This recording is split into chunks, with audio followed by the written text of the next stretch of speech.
भगवान के पास वापस प्रभुपाद भगवान चैतन्य की पहचान back to Godhead volume 03p16 1960 Shri Chaitanya Mahaprabhu Shri Shri Radha और कृष्ण के संयुक्त रूप के अलावा और कोई नहीं है। वह उन भक्तों का जीवन है जो सख्ती से श्री श्री रूप गोस्वामी के पद चिन्हों का पालन करते हैं। श्री रूप गोस्वामी और श्री सनातन गोस्वामी दोनों श्री स्वरूप दामोदर गोस्वामी के प्रमुख अनुयायी हैं, जिन्होंने भगवान श्री कृष्ण चैतन्य महाप्रभु के सबसे गोपनीय सेवक और निरंतर साथी के रूप में काम किया, जिनका नाम उनके प्रारंभिक जीवन में विश्वंभर के रूप में जाना जाता था। और श्री रूप गोस्वामी से श्री रघुनाथ दास गोस्वामी प्रत्यक्ष शिष्य और श्री चैतन्य चरितामृत के लेखक के रूप में आते हैं। श्री कृष्ण दास कविराज गोस्वामी उनके प्रत्यक्ष अनुयायी हैं।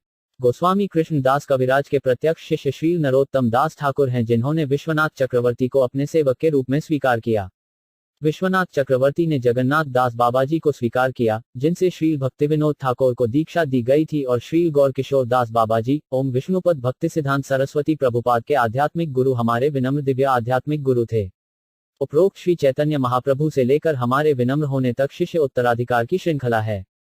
इस प्रकार चैतन्य चरितामृत के इस अंग्रेजी भाष्य में हमारे छोटे से मस्तिष्क द्वारा निर्मित कुछ भी नया नहीं होगा। इसमें केवल उन खाद्य पदार्थों के अवशेष होंगे जो मूल रूप से स्वयं भगवान द्वारा खाए गए थे। भगवान श्री चैतन्य महाप्रभु तीन गुणात्मक गुणों के सांसारिक तल से संबंधित नहीं है। वह पालौकिक स्तर आध्यात्मिक आकाश से संबंधित है, जो भौतिक आकाश में रहने वाले एक जीवित प्राणी की अपूर्ण इंद्रिय धारणाओं की पहुंच से परे है। भौतिक आकाश में अपने निवास के कारण उच्चतम विद्वान सांसारिक विद्वान सहित कोई भी जीवित प्राणी तब तक पालौकिक स्तर तक नहीं पहुंच सकता जब तक कि वह आध्यात्मिक आकाश से बहुत दूर से प्रेषित पालौकिक ध्वनि के प्रति समर्पित न हो और ग्रहणशील मनोदशा में श्रव्य स्रोतों के माध्यम से प्राप्त न हो। उस मनोदशा में ही श्री चैतन्य महाप्रभु के संदेश को साकार किया जा सकता है। अतः यहाँ जो कुछ भी वर्णित किया जाएगा, उसका किसी भी प्रकार के प्रयोगात्मक विचार से कोई लेना देना नहीं है, जो एक अशांत मन की सट्टा आदत द्वारा निर्मित है। यह एक मानसिक मनगढ़ंत कहानी नहीं है, बल्कि वास्तव में आध्यात्मिक अनुभव है, जिसका उल्लेख केवल ध्वनि के संचरण को सही क्रम में रखते हुए ऊपर वर्णित शिष्य उत्तराधिकार की रेखा को स्वीकार करके ही किया जा सकता है। उस पंक्ति से कोई भी विचलन पाठक को श्री चैतन्य चरितामृत के रहस्य को समझने में भ्रमित करेगा, जो एक ऐसे छात्र के स्नातकोत्तर अध्ययन के लिए एक पालौकिक साहित्य है, जिसने न केवल सुना है, बल्कि उपनिषद, वेदांत आदि जैसे वैदिक साहित्य के सभी सार को भी महसूस किया है। और उनकी स्वाभाविक टिप्पणियां क्रमशः श्री भगवद गीता और श्रीमद्भागवतम। चैतन्य चरितामृत की यह टिप्पणी उन ईमानदार अंग्रेजी विद्वानों के अध्ययन के लिए प्रस्तुत की गई है जो वास्तव में परम सत्य की खोज कर रहे हैं। यह एक मानसिक सट्टेबाज की विद्वता का अहंकार नहीं है, बल्कि एक वरिष्ठ अधिकारी के आदेश की सेवा करने का एक ईमानदार प्रयास है, जिसकी सेवा इस छोटे से प्रयास का जीवन और आत्मा है। प्रकट शास्त्रों से थोड़ा भी विचलन नहीं है, और जो कोई भी पंक्ति में है वह इस पुस्तक के सार को केवल विनम्र श्रव्य स्वागत की विधि से पकड़ सकेगा। निबंध के रूप में प्रस्तुत प्रथम भाग का आशय इस प्रकार है। शुरुआत में 14 संस्कृत श्लोक हैं, क्योंकि यह निरपेक्ष सत्य का वर्णन करने वाले पाठ भाग में दिखाई देगा।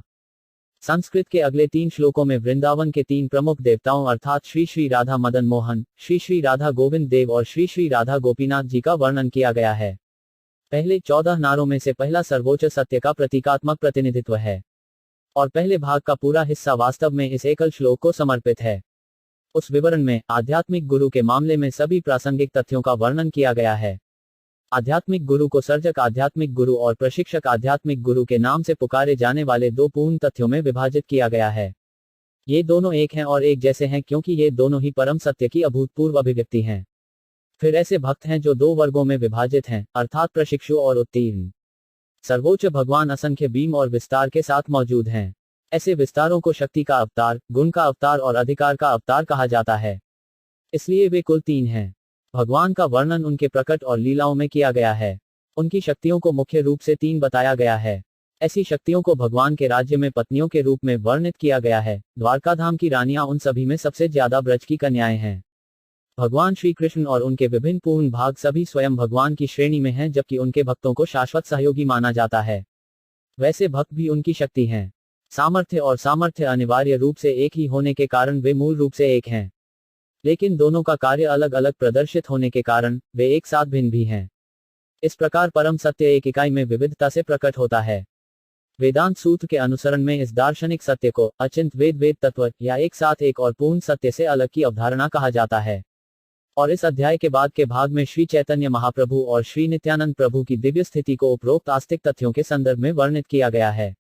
श्री चैतन्य चरितामृत के लेखक ने व्यावहारिक रूप से वृंदावन के 3 देवताओं अर्थात श्री राधा मदन मोहन, श्री राधा गोविंदा और श्री राधा गोपीनाथ जी के प्रति सम्मानजनक सम्मान के साथ शुरुआत की है। वृंदावन के ये 3 देवता बंगाली वैष्णवों के जीवन और आत्मा हैं, जिनकी वृंदावन में रहने की स्वाभाविक योग्यता है और उन्हें गौड़ीय वैष्णव के रूप में जाना जाता है। गौड़ीय वैष्णव जो कड़ाई से श्री श्री चैतन्य महाप्रभु की पंक्ति में हैं, 18 अक्षरों से बने मंत्र का जाप करके देवत्व की पूजा करते हैं। आध्यात्मिक आकाश से संबंधित दिव्य ध्वनि का ऐसा जप परम भगवान के साथ पालौकिक संबंध की भावना को विकसित करने के लिए है, जो पारस्परिक स्नेही मेलों के पारस्परिक संबंध में है और प्रेमपूर्ण सेवा में वांछित सफलता प्राप्त करता है। ऊपर वर्णित 3 देवता विकास के 3 अलग अलग चरणों में पूजा की वस्तु हैं और श्री चैतन्य महाप्रभु के अनुयायी दृष्टिकोण के इन सिद्धांतों का ईमानदारी से पालन करते हैं। गौड़िया का मतलब बंगाली होता है। भारत में हिमालय पर्वत के दक्षिणी भाग और विंध्या पहाड़ियों के उत्तरी भाग के बीच भूमि के भाग को आर्यावर्त या आर्यों की भूमि कहा जाता है। इस भाग को 5 भागों या प्रांतों में विभाजित किया गया है, जिन्हें पंचगौड़ा के नाम से जाना जाता है। इस तरह के डिवीजनों को सारस्वत, कश्मीर, पंजाब, कन्याकुब्जा, लखनऊ शहर को घेरने वाला उत्तर प्रदेश, मध्य गौड़ा, एमपी, मैथिला, बिहार और बंगाल का हिस्सा और उत्कल या उड़ीसा कहा जाता है। बंगाल को कुछ लोग गौड़ा देश के रूप में कहते हैं, आंशिक रूप से मैथिला का हिस्सा बनने के कारण और आंशिक रूप से क्योंकि हिंदू राजा लक्ष्मण सेन की राजधानी जो गौड़ा के नाम से जानी जाती थी। बाद में बंगाल की पुरानी राजधानी के इस हिस्से को गौड़ापुर और धीरे धीरे मायापुरा के नाम से जाना जाने लगा। उड़ीसा के भक्तों को उड़िया कहा जाता है और उसी तरह बंगाल के भक्तों को गौड़िया कहा जाता है। यही गौड़ीय वैष्णवों का सारांश इतिहास है और दक्षिण भारत के भक्तों को द्राविड़ भक्त के रूप में जाना जाता है। जिस प्रकार आर्यावर्त में 5 प्रांत हैं, उसी प्रकार उससे आगे दक्षिणाट्य है जो 5 प्रांतों में विभक्त है, जिन्हें पंच द्रविड़ कहा जाता है। सभी 4 वैष्णव आचार्यों के साथ साथ मायावाद स्कूल के श्रीपाद शंकराचार्य, वे सभी पंच द्रविड़ के प्रांतों में प्रकट हुए। वैष्णव आचार्यों में, जिनमें से सभी गौड़ीय वैष्णव द्वारा स्वीकार किए जाते हैं, श्री रामानुजाचार्य आंध्र देश के दक्षिणी भाग में महभूतपुरी में प्रकट हुए। श्री मध्याचार्य विमगिरी के पास मंगोली जिले में पजाकंप में प्रकट हुए। श्री विष्णु स्वामी पंड्या में प्रकट हुए और श्री निम्बारकर चरम दक्षिणी छोर में मेनियरपेटम में प्रकट हुए। श्री चैतन्य महाप्रभु ने सभी व्यवहारिक उद्देश्यों के लिए मध्याचार्य के शिष्य उत्तराधिकार की श्रृंखला को स्वीकार किया। वैष्णवों की उनकी वंशावली तत्ववादियों को स्वीकार नहीं करती है, जो मध्याचार्य के वंशज के रूप में भी दावा करते हैं। उनसे स्पष्ट अंतर रखने के लिए बंगाल के वैष्णव खुद को गौड़ीय वैष्णव कहते हैं। इसके अलावा श्री मध्याचार्य को श्री गौड़ीय पूर्णानंद नामक एक अन्य नाम से भी जाना जाता है और इसलिए गौड़ीय वैष्णव का उपयुक्त नाम मध्य गौड़ीय संप्रदाय है। अब फिर से पहले 14 श्लोकों पर आकर लेखक अपने आध्यात्मिक गुरु, वैष्णवों या भगवान के भक्तों और स्वयं भगवान को अपना प्रणाम करना चाहता है। ऐसा करके लेखक अपने महान प्रयास में सफलता की कामना करता है। सफलता के इन 3 प्रमुख संरक्षकों को याद करने से भक्ति सेवा के मार्ग में आने वाली सभी बाधाओं को दूर किया जा सकता है और इस तरह व्यक्ति वांछित वस्तु को बहुत आसानी से प्राप्त कर सकता है। इस तरह के शुभ कार्यों को 3 अलग अलग तरीकों से पता लगाया जा सकता है। पहला पूजा की वस्तु का पता लगाना है, दूसरा आज्ञाकारिता है और तीसरा आशीर्वाद है। पहले 14 श्लोकों में से 2 केवल पूजा की वस्तु को विशेष रूप से और सामान्य रूप से सम्मानजनक आज्ञा देने के लिए हैं। तीसरे श्लोक में पूजा की वस्तु का पता लगाया जाता है जो हमें परम सत्य के मार्ग की दिशा देता है। 4 श्लोकों में लेखक श्री चैतन्य महाप्रभु की दिव्य कृपा की कामना करते हुए सामान्य रूप से लोगों को अपने पवित्र आशीर्वाद प्रदान करता है। चौथे श्लोक में श्री चैतन्य के प्रकट होने के उद्देश्य का सही रूप से वर्णन किया गया है, लेकिन 5वें और 6ठे श्लोकों में श्री चैतन्य के प्रकट होने के गुप्त कारणों का स्पष्ट रूप से वर्णन किया गया है। इसलिए 14 श्लोकों में से 6 श्री चैतन्य महाप्रभु के सत्य को चित्रित करने के लिए समर्पित हैं, जबकि 7वें से 11वें श्लोकों में श्री नित्यानंद प्रभु के बारे में सच्चाई का विस्तृत वर्णन किया गया है। अगले 2 श्लोकों में अर्थात श्लोक संख्या 12 और 13 द्वारा श्री अद्वैत प्रभु के बारे में सच्चाई का वर्णन किया गया है। 14वें श्लोक में सार को 5 तत्वों या परम सत्य के 5 प्रमुख कारकों के रूप में बनाया गया है। इसलिए इन 14 श्लोकों में शुभ कार्यों का वर्णन किया गया है और ऐसे शुभ कर्मों के बीच में पूजा का विषय अवश्य निश्चित होता है। अब लेखक श्री चैतन्य चरितामृत के सभी पाठकों और श्रोताओं को एक विनम्र वैष्णव के रूप में अपना सम्मान देना चाहता है, इससे पहले कि वह उपरोक्त 14 श्लोकों में से प्रत्येक का विशद विश्लेषण करे। सभी श्रोताओं को प्रणाम करने के बाद वे उनसे अनुरोध करते हैं कि वे उन्हें ध्यान से सुने कि वे श्री चैतन्य महाप्रभु के बारे में प्रकट शास्त्रों के संदर्भ में क्या कहते हैं। उपरोक्त 14 श्लोकों में से पहला श्लोक इस प्रकार वर्णित है, वंदे गुरुनिस्भक्तनि शमुस्तवतारकं तत्प्रकाशमाचा तचहक्ति कृष्ण चैतन्य संगमम। भगवान श्री कृष्ण अपनी 6 विभिन्न शक्तियों और विस्तारों से इस प्रकार भोगते हैं: 1 स्वयं कृष्ण, 2 उनका अवतार, 3 उनकी पूर्ण अभिव्यक्ति, 4 उनके भक्त जो 2 प्रकार के आध्यात्मिक गुरुओं के रूप में कार्य करते हैं, और 5 उनकी विभिन्न ऊर्जाएं। लेखक परम सत्य के इन सभी 6 सिद्धांतों को अपना प्रणाम करता है। 2 आध्यात्मिक गुरु हैं, 1 सर्जक और 2 प्रशिक्षक। सबसे पहले उन्हें आदरपूर्वक प्रणाम किया जाता है। सर्जक और प्रशिक्षक आध्यात्मिक गुरु के बीच कोई अंतर नहीं है। यद्यपि 2 प्रकार के आध्यात्मिक गुरु के कार्यों का प्रभाव होता है, फिर भी पहचान में कोई अंतर नहीं होता है। प्रशिक्षक आध्यात्मिक गुरु 6 गोस्वामी हैं जिन्हें नाम से बुलाया जाता है: 1 श्री रूपा, 2 श्री सनातन, 3 श्री भट्ट रघुनाथ, 4 श्री जीव, 5 श्री गोपाल भट्ट और 6 श्री रघुनाथ दास गोस्वामी। लेखक उन्हें अपने गुरु आध्यात्मिक गुरु के रूप में स्वीकार करता है। इस तरह की स्वीकृति से यह विशेष रूप से स्पष्ट हो जाता है कि किसी को भी गौड़ीय वैष्णव के रूप में स्वीकार नहीं किया जाना चाहिए जो इन 6 गोस्वामियों का पालन नहीं करता है। इसलिए वह उन्हें अपना सम्मान पूर्वक प्रणाम करता है। वह उन अनन्य भक्तों को अपना सम्मान देने के लिए आगे बढ़ता है जिनमें श्रीवास ठाकुर अग्रणी हैं। इसके बाद लेखक अद्वैत प्रभु को श्रद्धांजलि देना चाहता है जो भगवान का पूर्ण भाग है, और फिर वह श्री नित्यानंद प्रभु को प्रणाम करने का प्रस्ताव करता है जो स्वयं भगवान का प्रतिरूप है। श्री गदाधर प्रभु स्वयं भगवान की शाश्वत ऊर्जा हैं और लेखक उन्हें हर तरह से प्रणाम करते हैं। श्री कृष्ण चैतन्य महाप्रभु स्वयं भगवान हैं और यह लेखक उनके चरण कमलों में 1000 से अधिक बार प्रणाम करता है। उपरोक्त क्रमिक प्रशंसा द्वारा सर्वोच्च भगवान के पास जाने की प्रक्रिया है। यही भक्ति सेवा का तरीका है। यदि कोई अनन्य भक्ति सेवा चाहता है तो उसे श्री कृष्ण के भक्तों के साथ जुड़ने का लक्ष्य रखना चाहिए। केवल भक्तों की संगति से एक बद्ध आत्मा ऐसे पालौकिक प्रेम का स्वाद प्राप्त कर सकती है। भक्तों की इस तरह की संगति से ही कोई भगवान के साथ अपने शाश्वत संबंध को उनकी विशिष्ट अभिव्यक्ति के साथ साथ उन विशिष्ट पालौकिक मेलों में पुनर्जीवित कर सकता है जिन्हें व्यक्ति ने सदा के लिए आत्मसात कर लिया है। यदि कोई ऐसा नवगीत भक्त परम सत्य श्री कृष्ण के बारे में अधिक जानना चाहता है तो ऐसा भाग्यशाली भक्त एक या एक से अधिक आध्यात्मिक गुरुओं की शरण लेता है और उनसे भक्ति के विज्ञान में विनम्रतापूर्वक पूछताछ करता है। श्री कृष्ण के सत्य को समझने के 2 तरीके हैं। एक भक्त जो पहले से ही सर्वोच्च भगवान के नाम, रूप, गुण आदि से आकर्षित है, तार्किक दृष्टिकोण के मामले में समय बर्बाद किए बिना भक्ति सेवा के विशिष्ट तरीके के लिए निर्देशित किया जा सकता है। विशेषज्ञ आध्यात्मिक गुरु अच्छी तरह से जानता है कि भगवान की दिव्य प्रेममयी सेवा के मामले में किसी की ऊर्जा को कैसे लगाया जाए और इस प्रकार भक्तों की विशेष प्रवृत्ति के अनुसार वह भक्ति सेवा की प्रजाति में लगा हुआ है। सर्जक आध्यात्मिक गुरु एक ही है क्योंकि शास्त्रों में एक से अधिक सर्जक आध्यात्मिक गुरु की स्वीकृति हमेशा वर्जित है। लेकिन कई गुरु आध्यात्मिक गुरु को स्वीकार करने की कोई सीमा नहीं है। सामान्यतया एक आध्यात्मिक गुरु जो अपने शिष्य को अध्यात्म विज्ञान के विषय में निरंतर निर्देश देता है वह आगे चलकर सर्जक आध्यात्मिक गुरु बन जाता है।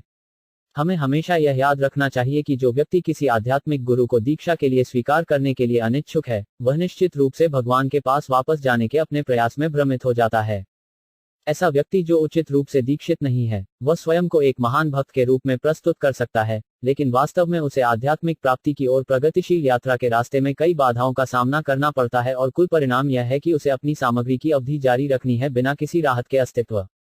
ऐसे असहाय व्यक्ति की तुलना बिना पतवार के जहाज से की जाती है क्योंकि ऐसा लापरवाह जहाज अपने गंतव्य तक नहीं पहुंच सकता। इसलिए यदि कोई भगवान की कृपा प्राप्त करना चाहता है तो आध्यात्मिक गुरु को स्वीकार करना अनिवार्य है। इस मामले में आध्यात्मिक गुरु की सेवा आवश्यक है। यदि सीधे आध्यात्मिक गुरु की सेवा करने का कोई मौका नहीं है तो भक्त उनके निर्देशों को याद करके ही उनकी सेवा करता है। आध्यात्मिक गुरु के निर्देशों और स्वयं आध्यात्मिक गुरु के बीच कोई अंतर नहीं है, अतः उनकी अनुपस्थिति में उनके निर्देशन के वचन ही शिष्य के पथ प्रदर्शक होंगे। यदि कोई व्यक्ति सोचता है कि वह सभी संदेह से ऊपर है और इसलिए आध्यात्मिक गुरु सहित किसी अन्य से परामर्श करने की आवश्यकता नहीं है तो वह तुरंत भगवान के चरण कमलों का अपराधी बन जाता है और अपराधी कभी भी घर वापस नहीं जा सकता है। देवत्व। यह भी आवश्यक है कि गंभीर रूप से इच्छुक व्यक्ति को शास्त्रीय आदेश के अनुसार एक वास्तविक आध्यात्मिक गुरु को स्वीकार करना चाहिए और सामाजिक उपयोगों और वंशानुगत या प्रथागत और उपशास्त्रीय परंपराओं के संदर्भ में एक छद्म आध्यात्मिक गुरु की कंपनी को छोड़ देना चाहिए। श्री कृष्णदास कविराज गोस्वामी अधिकृत आध्यात्मिक गुरुओं में से एक हैं और इस तरह वे हमें अपने सभी निरंतर सहयोगियों के साथ श्री चैतन्य महाप्रभु की पूजा सिखाते हैं। ऐसे सहयोगी मुख्य रूप से 6 हैं, जैसे 1 गुरु या आध्यात्मिक गुरु, 2 ईसाभक्त या दास्ता का सिद्धांत, 3 ईश प्रकाश या प्रकट देवत्व का सिद्धांत, 4 ईसावतार या देवत्व के अवतार का सिद्धांत, 5 ईश शक्ति या देवत्व और ईश्वर रूप की शक्ति का सिद्धांत या व्यक्ति में सर्वोच्च प्रभुत्व का सिद्धांत। निम्नलिखित दिव्य ध्वनि का जप करके इन सिद्धांतों की एक ही बार में पूजा की जाती है। श्री कृष्ण चैतन्य प्रभु नित्यानंद, श्री अद्वैत गणधर, श्री बसदी गौर भक्त वृंदा। इस व्यवस्था में श्री कृष्ण चैतन्य स्वयं भगवान हैं और श्री नित्यानंद प्रकट भगवान हैं जो बिना किसी भेद के सभी को और सभी के लिए उपलब्ध हैं। इस प्रकार वे मूल आध्यात्मिक गुरु भी हैं। इसलिए सभी आध्यात्मिक गुरुओं को बिना अनुकरण के श्री नित्यानंद प्रभु के समान अच्छा होना चाहिए। सिद्धांत और व्यवहार दोनों में नित्यानंद प्रभु के अनुयायी सभी भगवान के वंशज हैं। नित्यानंद प्रभु का परिवार कभी किसी विशेष प्रकार के मांस और रक्त या हड्डियों में स्थिर नहीं होता है। श्री नित्यानंद प्रभु सांसारिक दुनिया के किसी भी तत्व से संबंधित नहीं है। उनके शरीर और सामान्य जीव के रूप में स्वयं के बीच कोई अंतर नहीं है। इसलिए नित्यानंद प्रभु को सांसारिक स्तर की विशेषताओं में लाना और उनके मांस और रक्त होने का झूठा दावा करना एक अपराध है। श्री नित्यानंद प्रभु के निर्देशों का पालन करने वाला और आचार्य द्वारा विधिवत अधिकृत कोई भी व्यक्ति वास्तविक आध्यात्मिक गुरु का कर्तव्य निभा सकता है। ऐसे आध्यात्मिक गुरु श्री नित्यानंद प्रभु के साथ घनिष्ठ रूप से जुड़े हुए हैं, लेकिन वे कभी भी उनके समान होने का दावा नहीं कर सकते, हालांकि आध्यात्मिक महारत के मामले में वे उनसे कम नहीं हैं। श्री अद्वैत प्रभु भगवान के व्यक्तित्व के अवतार हैं, श्री गदाधर प्रभु उनकी आंतरिक शक्ति हैं और श्री निवास प्रभु उनके असंख्य भक्तों और सेवकों के प्रमुख हैं। भगवान की बाहरी शक्ति को माया कहा जाता है, जो कभी भी भगवान के अंतरंग सहयोगी के रूप में नहीं रह सकती, क्योंकि प्रकाश की उपस्थिति में अंधेरा नहीं रह सकता, हालांकि अंधेरे का प्रकाश के बिना कोई स्वतंत्र अस्तित्व नहीं है। अंधकार एक भ्रम है और प्रकाश का अस्थायी आवरण है। शिष्य का अपने आध्यात्मिक गुरु के साथ उतना ही अच्छा संबंध होता है जितना कि परमात्मा के साथ उसका संबंध।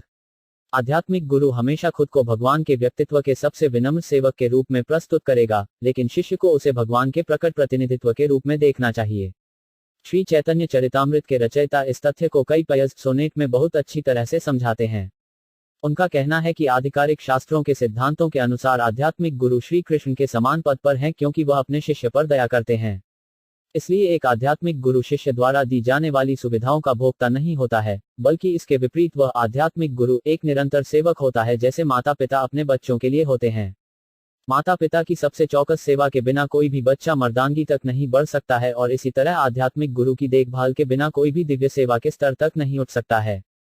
श्रीमद् भागवत SB 11.1722 श्री कृष्ण में भगवान के व्यक्तित्व ने श्री उद्धव को निम्नानुसार निर्देश दिया, मेरे प्रिय उद्धव, आप आध्यात्मिक गुरु को मेरे रूप में स्वीकार कर सकते हैं। वास्तव में आपको आध्यात्मिक गुरु को एक सामान्य व्यक्ति के रूप में नहीं मानना और इस प्रकार उनके व्यक्तित्व को छोटा नहीं करना चाहिए।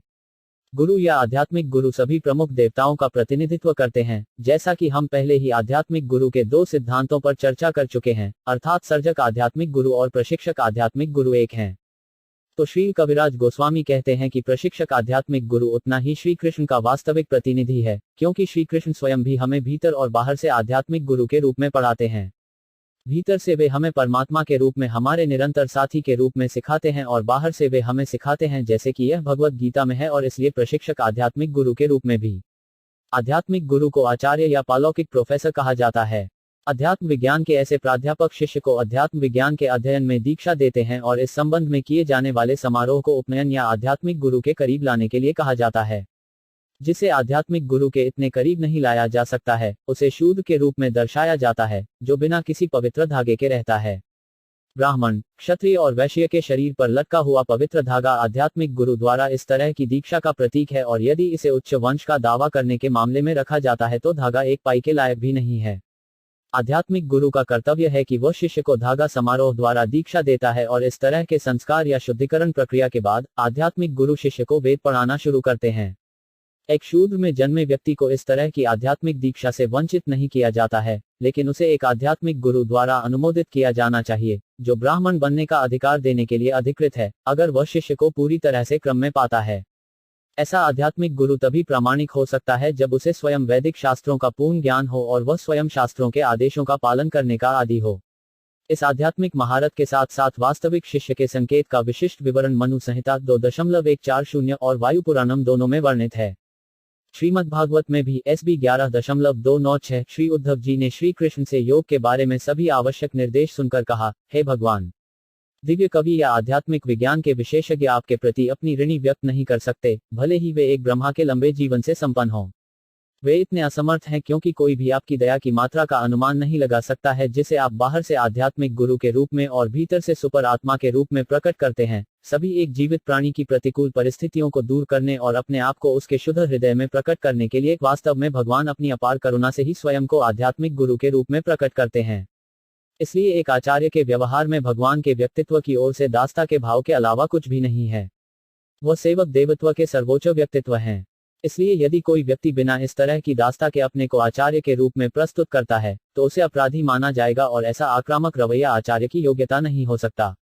एक आचार्य का 100% दासता वाला रवैया उन्हें सर्वोच्च भगवान का वास्तविक रूप और श्री नित्यानंद प्रभु का वास्तविक प्रतिनिधि बनाता है। सांसारिक द्वारा इंद्रिय तृप्ति की मनोवृत्ति से असंतुष्ट व्यक्ति ईर्ष्यालु स्वभाव से शासित एक वास्तविक आचार्य की आलोचना करता है। लेकिन एक प्रामाणिक आचार्य भगवान के व्यक्तित्व से अलग नहीं है और इसलिए एक आचार्य के प्रति एक ईर्ष्यापूर्ण रवैया बनाए रखने के लिए दिव्य बोध के मामले में एक विध्वंसक प्रभाव पैदा करने वाले भगवान के व्यक्तित्व से ईर्ष्या करना है।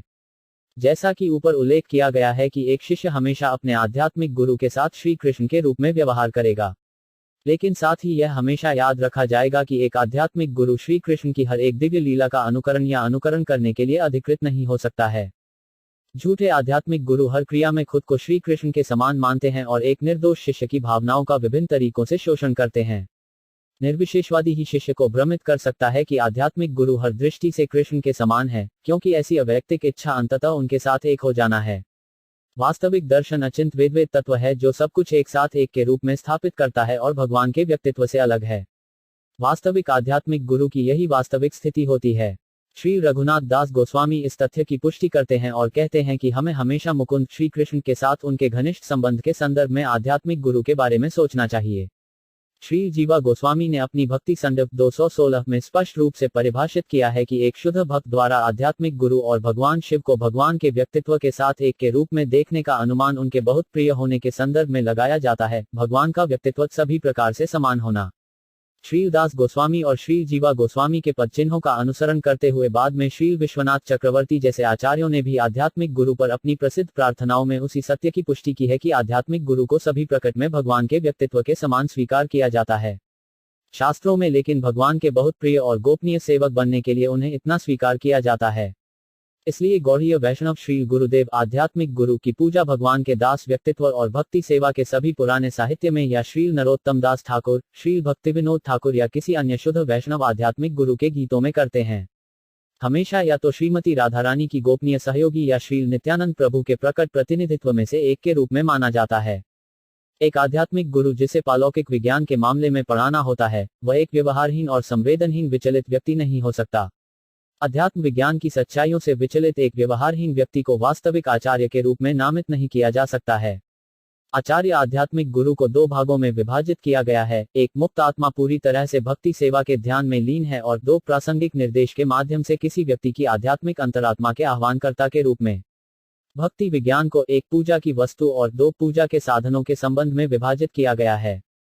सही अर्थों में कृष्ण का उद्धार करने के लिए अधिकृत आचार्य शिष्य को पूर्ण आध्यात्मिक ज्ञान से समृद्ध करते हैं और इस प्रकार उसे भक्ति सेवा के कार्य में जागृत करते हैं। आध्यात्मिक गुरु द्वारा दीक्षित होने का अर्थ है पालौकिक निर्देशों के विनम्र श्रवण की शुरुआत और इस प्रकार उन्हें विष्णु की व्यवहारिक सेवा में जगाना। भक्ति सेवा की इस प्रक्रिया को अविद्या या उन कार्यों के रूप में जाना जाता है जो करने के लिए बाध्य हैं। सर्जक आध्यात्मिक गुरु श्री श्री मदन मोहन विग्रह की व्यक्तिगत अभिव्यक्ति है, जबकि प्रशिक्षक आध्यात्मिक गुरु श्री श्री गोविंद देव का व्यक्तिगत प्रतिनिधित्व है। इन दोनों देवताओं की पूजा वृंदावन में की जाती है। श्री गोपीनाथ जी आध्यात्मिक अनुभूतियों के अंतिम आकर्षण हैं। भगवत गीता 10.10 में यह स्पष्ट रूप से कहा गया है कि कैसे भगवान श्री गोविंद देव अपने सच्चे भक्त को निर्देश देते हैं। उनका कहना है कि जो व्यक्ति उनकी दिव्य प्रेममयी सेवा में निरंतर लगे रहते हैं, उन्हें उनके द्वारा आस्तिक ज्ञान के ज्ञान द्वारा उनके लिए एक लगाव प्रदान किया जाता है और इस दिव्य चेतना के जागरण से भक्त उस विशिष्ट पालौकिक मधुरता का आनंद लेने में सक्षम होता है जिसमें वह शाश्वत रूप से जुड़ा होता है। ईश्वरीय चेतना का यह जागरण केवल उन्हीं व्यक्तियों को प्रदान किया जाता है जो भगवान के व्यक्तित्व की दिव्य प्रकृति के बारे में भक्ति सेवा से आश्वस्त होते हैं। वे जानते हैं कि सर्वोच्च सत्य वह है जो एक क्षण के बिना सभी आत्मा और दिव्य इंद्रियों से परिपूर्ण शक्तिशाली व्यक्ति है और उसी से सब कुछ उत्पन्न होता है। वह सभी उत्सर्जन का फव्वारा प्रमुख है। ऐसे शुद्ध भक्त हमेशा कृष्ण के ज्ञान में विलीन रहते हैं और कृष्ण भावनामृत में लीन होकर शुद्ध भक्त विचारों और अनुभूतियों का आदान प्रदान करते हैं, जैसे बड़े वैज्ञानिक अपने विचारों और वैज्ञानिक अकादमी में शोध के परिणामों का आदान प्रदान करते हैं। कृष्ण के संबंध में विचारों के प्रत्येक आदान प्रदान से भगवान को प्रसन्नता होती है और इस तरह आनंद के साथ केवल श्री कृष्ण ही उन्हें सभी ज्ञान के साथ अनुग्रहित करते हैं। अंग्रेजी में कहावत ईश्वर उनकी मदद करता है ताकि वे खुद की मदद कर सकें, इस पालौकिक क्षेत्र में भी प्रशंसनीय है। गुरु के रूप में भीतर से गुरु के रूप में भगवान की कार्रवाई के बारे में शास्त्र में ऐसे कई उदाहरण हैं। वह ब्रह्मांडीय सृष्टि के मूल जीव ब्रह्मा के प्रशिक्षक आध्यात्मिक गुरु थे। जब ब्रह्मा को पहली बार इस ब्रह्मांड के भीतर बनाया गया था, तो वे इस बात से अभिभूत थे कि वे अपनी रचनात्मक ऊर्जा को पूरी ब्रह्मांडीय स्थिति को सजाने के लिए कैसे लागू कर सकते हैं। पहले तो केवल ध्वनि थी और वह तप शब्द के साथ गूंजती थी या आध्यात्मिक प्राप्ति के लिए परेशानी उठाती थी। इंद्रिय भोग से परहेज करते हुए आध्यात्मिक प्राप्ति के लिए सभी प्रकार के कष्टों को स्वेच्छा से स्वीकार करना चाहिए। इसे तप कहा जाता है। इंद्रिय भोक्ता कभी भी भगवान और उनके विज्ञान को महसूस नहीं कर सकता है। जब ब्रह्मा इस प्रकार श्री कृष्ण द्वारा दीक्षित तपस्या या पालौकिक बोध के कृत्यों में लगे, तो वे विष्णु की खुशी से वैकुंठ नामक आध्यात्मिक आकाश में पालौकिक दुनिया की कल्पना करने में सक्षम थे। आधुनिक विज्ञान अपनी कई खोजों जैसे radio electron, television, automation, radio संदेशों के प्रसारण आदि द्वारा इस कथन की पुष्टि कर सकता है। लेकिन मानव जाति के मूल पिता ब्रह्मा के श्रमसाध्य विज्ञान में जो विज्ञान लागू किया गया था वह आधुनिक विज्ञान की तुलना में अधिक सूक्ष्म था, और समय में भौतिक वैज्ञानिक यह भी सक्षम हो सकता है कि हम वैकुंठ दुनिया के साथ कैसे संवाद कर सकते हैं जो भौतिक आकाश से बहुत दूर है। जब ब्रह्मा वैकुंठ दुनिया में प्रवेश करने में सक्षम थे, उन्होंने सर्वोच्च भगवान की शक्तियों के बारे में पूछताछ की और भगवान के व्यक्तित्व ने लगातार 6 बयानों में पूछताछ की। वे इस प्रकार हैं और वे परम आध्यात्मिक गुरु के रूप में भगवान के व्यक्तित्व से बिल्कुल निर्देश हैं। भागवत 2.1930-35। एक श्री कृष्ण के बारे में दिव्य ज्ञान ब्रह्म के अवैयक्तिक ज्ञान से अधिक गहरा है। ऐसा ज्ञान न केवल श्री कृष्ण की प्रसिद्धि और व्यक्तित्व से संबंधित है, बल्कि इसमें अन्य सभी ज्ञान भी शामिल हैं जो सभी श्री कृष्ण से संबंधित हैं। अस्तित्व में ऐसा कुछ भी नहीं है जिसका श्री कृष्ण से कोई संबंध न हो। एक अर्थ में श्री कृष्ण के अतिरिक्त कुछ भी नहीं है, और फिर भी श्री कृष्ण उनके आदिम भगवान के अतिरिक्त कुछ भी नहीं है। ये सभी ज्ञान एक पूर्ण पालौकिक विज्ञान बनाते हैं, और विष्णु ब्रह्मा को उनके बारे में संपूर्ण ज्ञान देना चाहते थे। इस दिव्य ज्ञान का रहस्य परमेश्वर के प्रति व्यक्तिगत लगाव में सभी गैर कृष्ण के लिए वैराग्य के परिणामी प्रभाव से समाप्त हो जाता है। और इस अवस्था को प्राप्त करने के लिए 9 अलग अलग पालौकिक साधन हैं जो सुनने, जप करने, याद करने, चरण कमलों की सेवा करने, पूजा करने, प्रार्थना करने, सहायता करने, भाईचारे करने और उनके लिए सब कुछ बलिदान करने की विनम्र प्रक्रिया से सिद्ध होते हैं। वही भक्ति सेवा जो दिव्य रहस्य से परिपूर्ण है। भगवान ने ब्रह्मा से कहा कि वह ब्रह्मा पर प्रसन्न थे और उनकी कृपा से ही रहस्य खोला जा रहा था। 2 रहस्य उनके व्यक्तित्व और उनके पालौकिक व्यक्तिगत रूप के बारे में है। रहस्य उनके रूप के लक्षणों के बारे में है जो किसी भी प्रकार के सांसारिक तत्वों से अलग है। श्याम सुंदर, वारुस, राम, गौर सुंदर के रूप में उनके अमर रूपों के बारे में रहस्य और उनके रूप का रंग अर्थात सफेद, पीलापन, लाल और बादल। रहस्य उनके गुणों के बारे में है जैसे कि शुद्ध भक्तों के लिए भगवान के उत्तरदायी व्यक्तित्व और शुष्क सट्टेबाजों के लिए अवैयक्तिक ब्रह्मा। उनकी असामान्य गतिविधियां जैसे गोवर्धन पहाड़ी को उठाना, द्वारका में 16,000 रानियों से शादी करना या ब्रज की युवतियों के साथ रास नृत्य में प्रवेश करना, खुद को उतने ही रूपों में विस्तारित करना जितना कि वहां की युवतियां थीं। और कई अन्य असामान्य कार्य जिनमें से भगवद गीता के शरीर में वैज्ञानिक ज्ञान का केवल एक पहलू प्रस्तुत किया गया है, दुनिया भर में सभी वर्गों के विद्वानों द्वारा व्यापक रूप से पढ़ा और सराहा गया, जितनी व्याख्याओं के साथ अनुभवजन्य दार्शनिकों की संख्या है। इस प्रकार उन्होंने उपरोक्त सभी रहस्यमय पहलुओं में स्वयं को प्रकट किया। आरोही प्रक्रिया की सहायता के बिना ज्ञान के अवरोही की प्रक्रिया द्वारा ब्रह्मा को सत्य प्रकट किया गया था।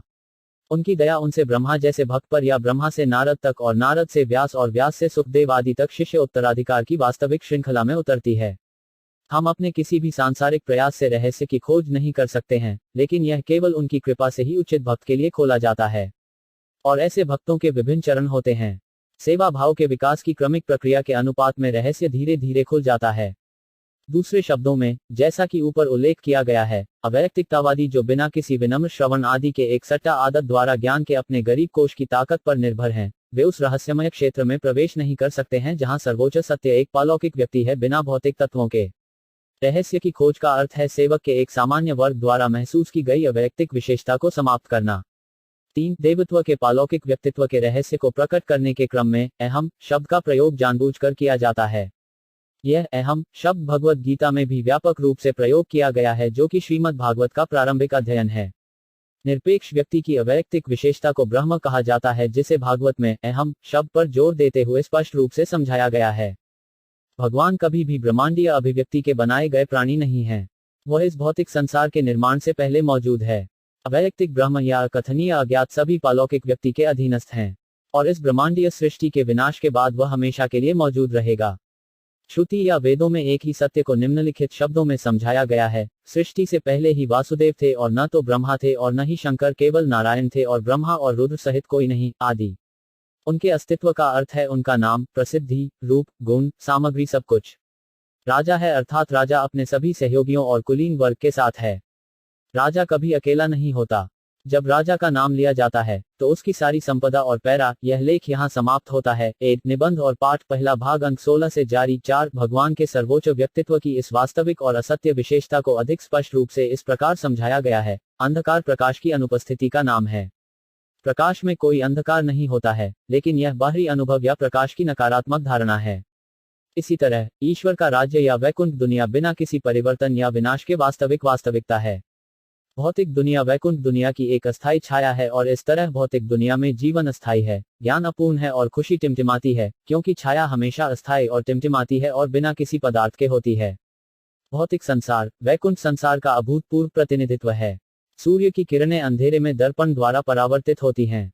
यदि सूर्य न होता तो अंधकार में तथाकथित प्रकाश का कोई मूल्य नहीं होता।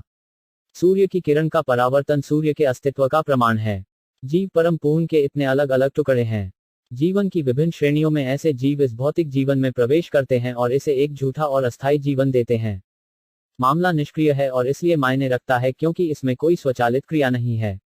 परम भगवान या जीव की चिंगारी आनंददायक भावना से पदार्थ को संभालती है, विभिन्न व्यवस्थाओं द्वारा कुछ बातचीत पैदा करती है और पूरी चीज वास्तविक प्रतीत होती है। लेकिन वास्तव में वास्तविकता भौतिक दुनिया में नहीं है, बल्कि आध्यात्मिक दुनिया वैकुंठ में है। पदार्थ और जीव दोनों एक ही सर्वोच्च भगवान की अलग अलग ऊर्जाएं हैं, हालांकि जीव भौतिक से श्रेष्ठ ऊर्जा है। 5 वास्तविक और अवास्तविक अस्तित्व के मामले में भौतिक तत्वों की बातचीत का उदाहरण समझ में आता है। आकाश, वायु, अग्नि, जल और पृथ्वी जैसे 5 तत्व किसी भी भौतिक शरीर के निर्माण में प्रवेश करते हैं, लेकिन फिर भी वे सभी ऐसे भौतिक निर्माण से अलग हैं। कोई भी भौतिक निर्माण और कुछ नहीं बल्कि विभिन्न अंशों में भौतिक तत्वों का समामेलन या आदान प्रदान है। यद्यपि आकाश शरीर के बाहर है, फिर भी ऐसा प्रतीत होता है कि यह सभी भौतिक निर्माणों में प्रवेश कर चुका है। उसी तरह भगवान का व्यक्तित्व एक बद्ध जीव की पहुंच से बहुत दूर है, लेकिन फिर भी उन्होंने परमाणु, इलेक्ट्रॉनों सहित भौतिक निर्माण में हर चीज में प्रवेश किया है। भगवान अपने सर्वव्यापी परमात्मा या सुपर सोल फीचर में प्रत्येक इकाई में प्रवेश करते हैं। इसे सबसे बड़ा या सबसे छोटा कहते हैं, लेकिन उन्हें केवल इकाई द्वारा ही महसूस किया जाता है, जो विनम्र और समर्पित आत्मा है। अधीनता का आनुपातिक विकास आध्यात्मिक अनुभूति का क्रम है, जो अंततः सर्वोच्च भगवान से व्यक्तिगत रूप से मिलता है, क्योंकि एक व्यक्ति दूसरे व्यक्ति से आमने सामने मिलता है। समर्पित आत्मा भगवान के प्रति दिव्य आसक्ति के विकास के अनुपात में अपने प्रिय की उपस्थिति को हर जगह महसूस करती है और उसकी सभी इंद्रियां भगवान की प्रेममयी सेवा में लगी रहती हैं। उनकी आंखें वृंदावन की पालौकिक भूमि में इच्छा वृक्ष के नीचे सुशोभित सिंहासन पर विराजमान श्री राधा और कृष्ण के सुंदर जोड़े को देखने में लगी हुई हैं। उनकी नाक भगवान के चरण कमलों में चढ़ाए गए फूलों की सुगंध को सूंघने में लगी हुई है। उसके कान वैकुंठ जगत के संदेश सुनने में लगे हुए हैं और उसके हाथ भगवान और उनके सहयोगियों के चरण कमलों को गले लगाने में लगे हुए हैं। इस प्रकार भगवान शुद्ध भक्त के सामने भीतर और बाहर से प्रकट होते हैं और ये एक भक्त के भक्ति संबंध के कुछ रहस्य हैं और भगवान सहज प्रेम के बंधन से बंधे हैं, जो हर जीवित प्राणी के लिए जीवन का लक्ष्य है। 6 इसलिए जो लोग पालौकिक दुनिया के ज्ञान के बारे में गंभीर हैं, जो भौतिक ब्रह्मांडीय रचना से बहुत दूर है, उन्हें विज्ञान को प्रत्यक्ष और अप्रत्यक्ष रूप से सीखने के लिए एक वास्तविक आध्यात्मिक गुरु के पास जाना चाहिए। व्यक्ति को दोनों तरह से सीखना होगा, अर्थात वांछित गंतव्य तक पहुंचने के तरीके और साधन, और साथ ही ऐसी चीजें जो इस तरह के प्रगतिशील मार्च में बाधा हैं। आध्यात्मिक गुरु जानता है कि एक नवजात शिष्य की आदतों को कैसे नियंत्रित किया जाए और गंभीर छात्र को उससे हर तरह से विज्ञान सीखना होगा। समृद्धि के विभिन्न ग्रेड और मानक हैं। शारीरिक श्रम में लगे आम आदमी द्वारा कल्पना की गई आराम और खुशी का मानक शरीर के संबंध में खुशी का निम्नतम स्तर है। इस तरह के शारीरिक आराम के उच्चतम मानक को या तो इस जीवन के लिए या मृत्यु के बाद के जीवन के लिए पवित्र गतिविधियों द्वारा स्वर्ग के विमान तक पहुंचने के लिए सृजित देवताओं के राज्य को प्रत्यायोजित शक्तियों के साथ प्राप्त किया जाता है।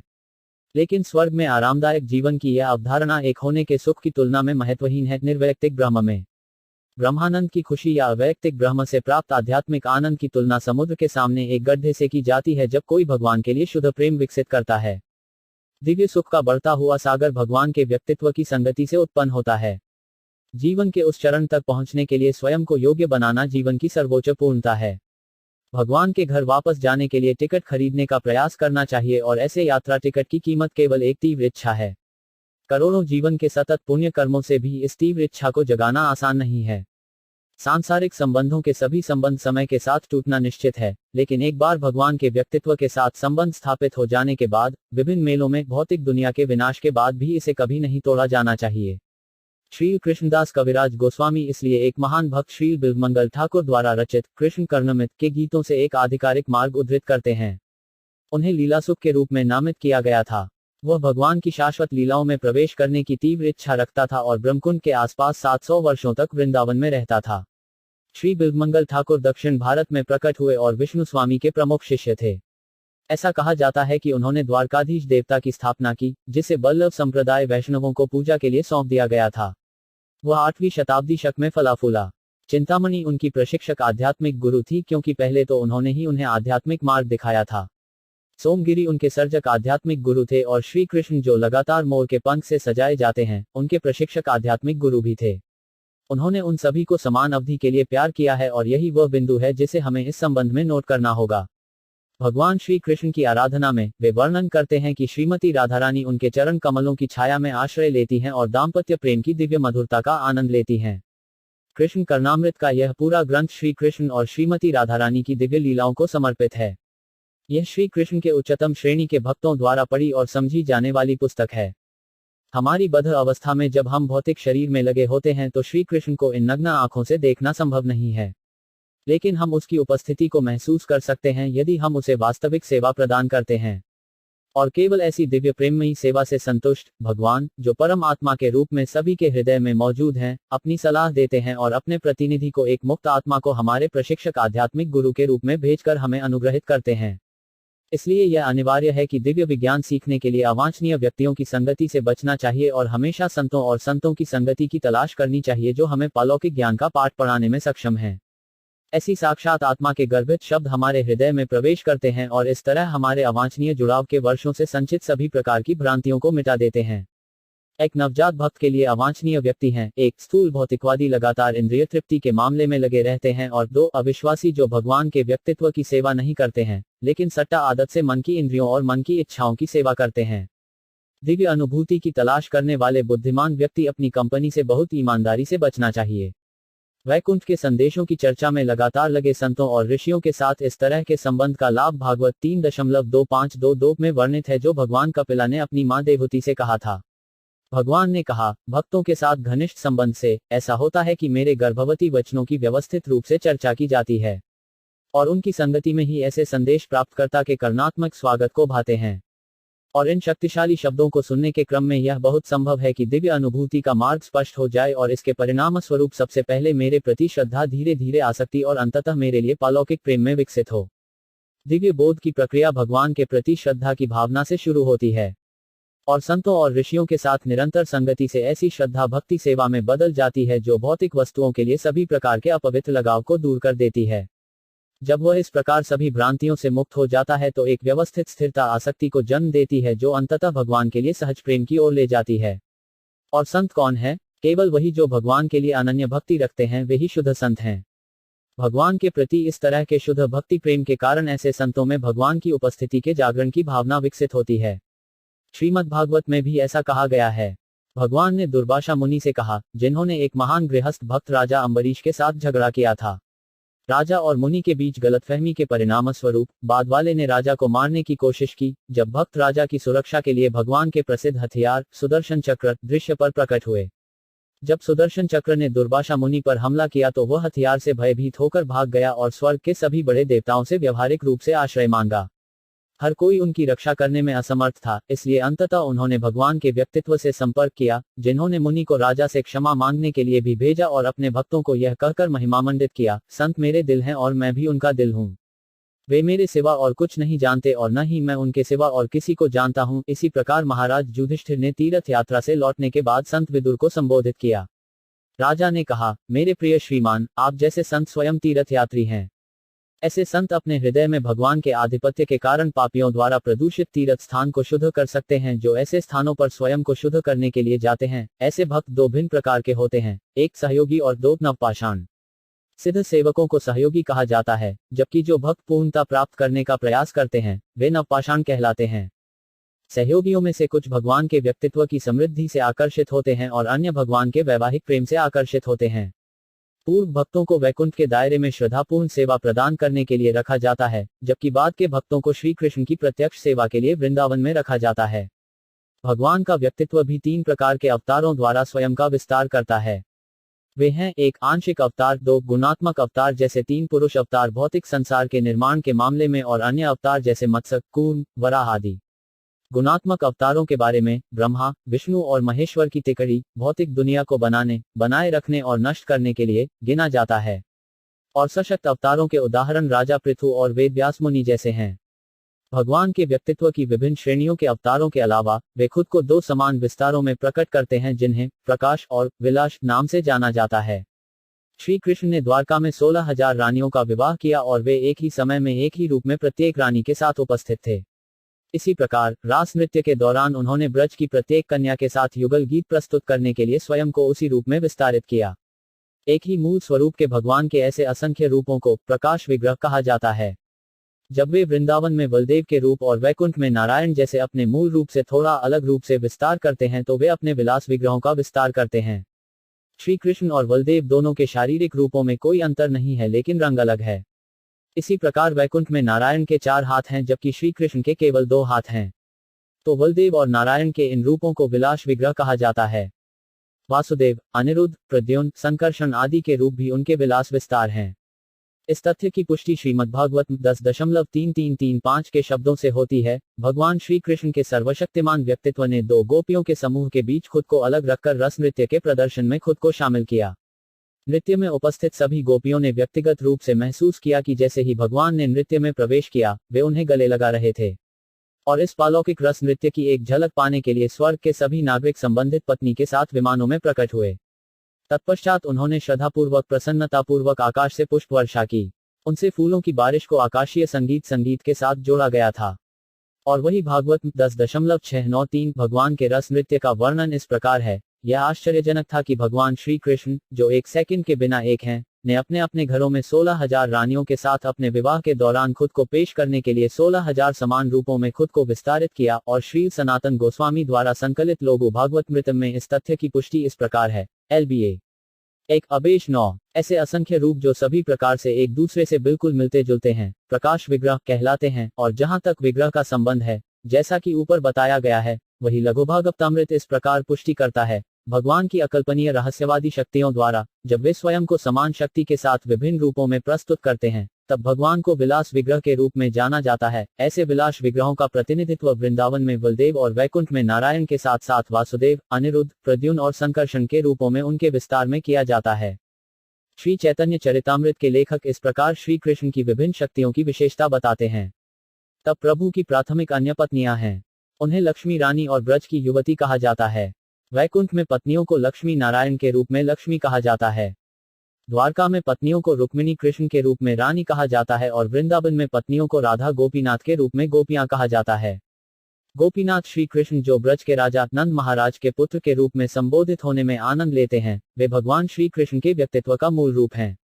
श्री कृष्ण और उनके विभिन्न अवतार संभावित शक्ति और ऐसे सभी असंख्य विस्तार भक्तों के नाम से पुकारे जाने वाले और छोटे विस्तार या सेवक विस्तार से जुड़े हैं। भगवान का व्यक्तित्व उनके शुद्ध भक्तों और पत्नियों से भरा रहता है। इसलिए भगवान को प्रार्थना करने से पहले उनके सहयोगियों के लिए प्रार्थना करनी चाहिए और प्रार्थना करने वाले भक्त के लिए यह प्रक्रिया सभी तरह से अच्छी है। इसलिए लेखक ने उपरोक्त तरीके से अपने सम्मान की पेशकश की है और इसके बाद वह 14वें प्रार्थनात्मक प्रसाद में से दूसरे श्लोक से निपटने के लिए आगे बढ़ता है। दूसरा श्लोक, जैसा कि ऊपर उल्लेख किया गया है, इस प्रकार वर्णित है। मैं दोनों भगवानों अर्थात श्री कृष्ण चैतन्य और नित्यानंद को संयुक्त रूप से अपनी सम्मानजनक प्रार्थना करता हूँ, जो एक ही समय में आश्चर्यजनक रूप से गौड़ा देश बंगाल के बाद पहाड़ी क्षितिज पर सूर्य और चंद्रमा के रूप में प्रकट हुए हैं। और ये श्री कृष्ण चैतन्य और नित्यानंद कौन है? वे एक ही श्री कृष्ण और बलराम हैं, जो सूर्य और चंद्रमा की सभी किरणों के संसाधन हैं। ये दोनों ही गौड़ देश के क्षितिज पर एक साथ स्वयं प्रकट हुए थे। भगवान श्री कृष्ण चैतन्य और नित्यानंद के प्रकट होने से सभी प्रकार के अंधकार दूर हो जाते हैं और संपूर्ण ब्रह्मांड प्रकाशित हो जाता है। इस तरह के ज्ञान से पदार्थ सूर्य की तरह प्रकट होता है और चंद्रमा दुनिया के परिप्रेक्ष्य को प्रकट करता है। भगवानों द्वारा इस तरह के अंधकार को दूर करने से वास्तविक अर्थों में धर्म की खोज एक आम आदमी द्वारा की जाती है। इन दो दिव्य भाइयों के प्रकट होने से अज्ञान के लोक के साथ साथ परम सत्य को समझना आसान हो जाता है। वास्तविक ज्ञान को ढंकने वाला अंधेरा दिखावटी गतिविधियों के रूप में जाना जाता है। ज्ञान में उन्नति के ऐसे ढोंगों को 1 धार्मिकता, 2 आर्थिक विकास, 3 इंद्रिय तृप्ति और अंत में, लेकिन कम से कम नहीं, 4 ब्रह्म में विलय करके मुक्ति की इच्छा के नाम से पुकारा जाता है। इस तथ्य की पुष्टि श्रीमद् भागवत के दूसरे आरंभिक श्लोक से इस प्रकार से होती है, भाग 1.12। भागवत धर्म का पंथ जीवित प्राणियों के पूर्ण समूह के लिए और विशेष रूप से मानव जाति के लिए वास्तविक धर्म है, जबकि उपरोक्त 4 वस्तुओं की श्रेणियों के भीतर अन्य पंथ अशांति, युद्ध, महामारी, शत्रुता, हिंसा और ईर्ष्या स्थितियों के लिए अग्रणी संस्कृति हैं। भ्रष्टाचार, कलह और सामाजिक अस्तित्व की सभी रुग्ण स्थिति। यहाँ धर्म वास्तविक और धर्म दिखावा जोड़ें। BTG नहीं, उपर्युक्त 4 प्रकार की दिखावटी गतिविधियों में से अंतिम या व्यक्तिगत ब्रह्म में विलीन होने की इच्छा सबसे सूक्ष्म प्रकार की नास्तिकता है। जैसे ही मुक्ति के वेश में घात लगाए हुए इस तरह के सूक्ष्मतम प्रकार के नास्तिकता को प्रोत्साहित किया जाता है, भगवान के परम व्यक्तित्व के लिए भक्ति सेवा का धक्का उनके द्वारा पूरी तरह से अवरुद्ध हो जाता है। न केवल ये दिखावटी गतिविधियां बल्कि इंद्रिय तृप्ति के लिए अन्य परोपकारी या विध्वंसक गतिविधियां सभी भक्ति सेवा के प्रगतिशील मार्ग के लिए अपमानजनक हैं। लेकिन श्री चैतन्य महाप्रभु और नित्यानंद प्रभु की दया से अंधकार के ऐसे भ्रामक मार्ग नष्ट हो जाते हैं और वास्तविक सार सही परिप्रेक्ष्य में प्रकट हो जाता है। और वह पर्याप्त वास्तविकता क्या है?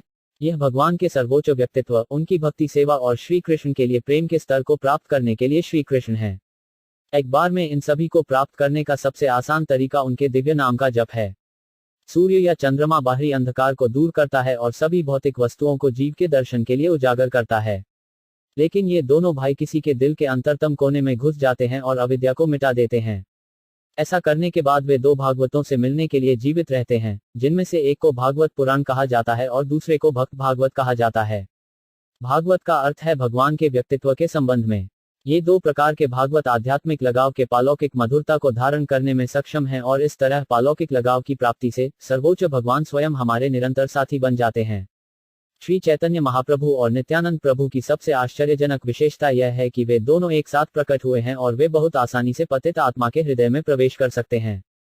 इसलिए वे वास्तव में सांसारिक सूर्य और चंद्रमा की तुलना में अधिक उपयोगी हैं और यह दुनिया के लोगों के लिए उनके अनुकूल होने का सौभाग्य है। इसलिए आइए हम इन दोनों भाइयों के चरण कमलों में प्रार्थना करें और अधीनता का यह कार्य सभी प्रकार के विरोधों को दूर कर देगा और जीवन के लक्ष्य को प्राप्त करने में मदद करेगा। चैतन्य चरितामृत के लेखक ने इस प्रकार पहले 2 श्लोकों की व्याख्या समाप्त की और अब वे तीसरे को समझाने का प्रयास करेंगे।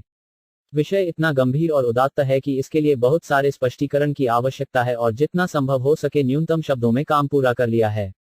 किसी को शीघ्र बोलना चाहिए, लेकिन उसका अर्थ बहुत अधिक होना चाहिए। यही प्रभावशाली व्याख्या का सौंदर्य है। और जो कोई भी इन व्याख्याओं को ध्यान से सुनेगा या पढ़ेगा, वह निश्चित रूप से अपने अज्ञान के अंधकार को प्रकाशित करने में लाभान्वित होगा। और इस तरह के ज्ञान की प्राप्ति से श्री कृष्ण के प्रति गहरी लगाव पैदा होना निश्चित है। लेखक ने श्री चैतन्य महाप्रभु, श्री नित्यानंद प्रभु और श्री अद्वैत प्रभु के सत्यों के साथ साथ उनके संबंधित भक्तों की महिमा के संबंध में बहुत सावधानी से व्याख्या की है। सत्यों को इतनी अच्छी तरह से समझाया गया है कि उन्हें सुनने वाला कोई भी व्यक्ति पालौकिक सत्य के सार को संक्षेप में समझ जाएगा। श्री रूपा के नेतृत्व में गोस्वामी के चरण कमलों और श्री रघुनाथ श्री चैतन्य चरितामृत के लेखक अर्थात श्री कृष्णदास कविराज गोस्वामी के चरण कमलों के प्रति पूरी आज्ञाकारिता और आज्ञाकारिता के साथ इस प्रकार आध्यात्मिक प्रार्थना के मामले में कथन के पहले अध्याय को समाप्त करते हैं। स्वामी और उनके सहयोगी जारी रहती है।